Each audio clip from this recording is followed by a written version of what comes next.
ପିଲାଙ୍କ ଜିଦିଆ ସ୍ୱଭାବ ପାଇଁ ଚିନ୍ତିତ କି? ଏହି କାମ କରନ୍ତୁ। ପିଲା ଆପଣଙ୍କ ସବୁ କଥା ମାନିବେ। ଆଜିକାଲି ଘରେ ଘରେ ସବୁ ବାପା ମାଆଙ୍କର ଗୋଟେ ବଡ଼ ଟେନସନ ହେଉଛି ପିଲାଙ୍କ ଅବୁଝାପଣ। ପିଲାମାନେ ବାପା ମାଆଙ୍କ ସହ କୌଣସି କଥା ଠିକ ଭାବେ ସେୟାର କରିବାକୁ ଚାହୁଁନାହାନ୍ତି କି ବାପା ମାଆଙ୍କ କଥାକୁ ଠିକରେ ଶୁଣୁନାହାନ୍ତି। କାରଣ ପିଲାମାନେ ବେଳେବେଳେ ଏତେ ଜିଦିଆ ହୋଇଯାଆନ୍ତି ଯେ ବାପା ମା କି ଘରର କୌଣସି ସଦସ୍ୟଙ୍କର କଥା ମୋଟେ ଶୁଣିନଥାନ୍ତି। ଅପରପକ୍ଷରେ ବହୁତ ବାପା ମା ମାନେ ଚାକିରି କରୁଛନ୍ତି।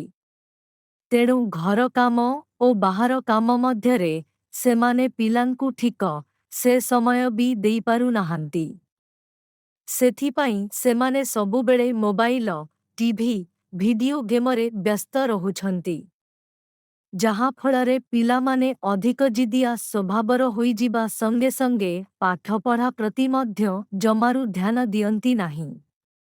ତେବେ ବନ୍ଧୁଗଣ, ଆପଣ ଯଦି ପିଲାଙ୍କର ପିତାମାତା ଅଟନ୍ତି, ତେବେ ଆପଣ ନିଜ ପିଲାକୁ ଠିକ ବାଟରେ ଆଣି ଭବିଷ୍ୟତରେ ଜଣେ ଭଲ ମଣିଷ କରିବାକୁ ଚାହୁଁଥିଲେ ଏହି ସବୁ କଥା ଉପରେ ନିଶ୍ଚୟ ଧ୍ୟାନ ଦିଅନ୍ତୁ।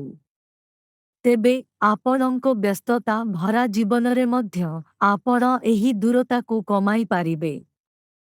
ସେଥିପାଇଁ ଆପଣ ଯେତିକି ବି ସମୟ ଘରେ ଅତିବାହିତ କରୁଛନ୍ତି ସେତିକି ସମୟର ଉଚିତ ଫାଇଦା ଉଠାନ୍ତୁ। ପ୍ରଥମେ ଆପଣ ପ୍ରତିଦିନ ସକାଳୁ ନିଜ ପିଲାର ଯତ୍ନ ନିଅନ୍ତୁ। ପିଲା ଯଦି ସକାଳୁ ଉଠିବା ପାଇଁ ମନା କରୁଛି ବା ଉଠୁନାହିଁ, ତେବେ ତା ଉପରେ ବିଲକୁଲ ରାଗନ୍ତୁ ନାହିଁ ବା ବିରକ୍ତ ହୁଅନ୍ତୁ ନାହିଁ। ପିଲା ପାଖରେ ବସି ତାକୁ ମିଠା ମିଠା କଥା କହି ଉଠାଇବାକୁ ଚେଷ୍ଟା କରନ୍ତୁ। ସେହିପରି ଦିନରେ ଯେତେବେଳେ ବି ଆପଣଙ୍କୁ ଫାଙ୍କା ସମୟ ମିଳୁଛି, ଆପଣ ସେହି ସମୟ ନିଜ ପିଲାଙ୍କୁ ଦେବାକୁ ଚେଷ୍ଟା କରନ୍ତୁ। ରାତିର ଭୋଜନ ସମୟରେ ପିଲାମାନଙ୍କ ସହ ଦିନ ସାରା ଘଟିଥିବା କଥା ସବୁ ପରସ୍ପର ମଧ୍ୟ ସେୟାର କରନ୍ତୁ। ଏମିତି କରିବା ଦ୍ୱାରା ପିଲାମାନଙ୍କ ସହ ଆପଣଙ୍କ ସମ୍ପର୍କ ବହୁତ ଭଲ ରହିବ।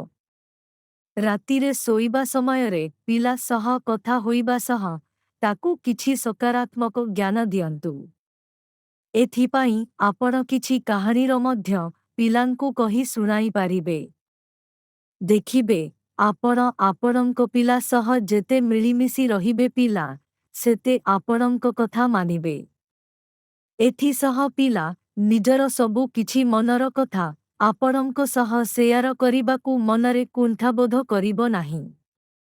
ଆଶା କରୁଛୁ ବନ୍ଧୁଗଣ ଆପଣମାନଙ୍କୁ ଏହି ଭିଡିଓ ଭଲ ଲାଗିଥିବ। ତେବେ ଆମ ଭିଡିଓକୁ ଲାଇକ୍ ଓ ସେୟାର କରିବାକୁ ବିଲକୁଲ ମଧ୍ୟ ଭୁଲନ୍ତୁ ନାହିଁ।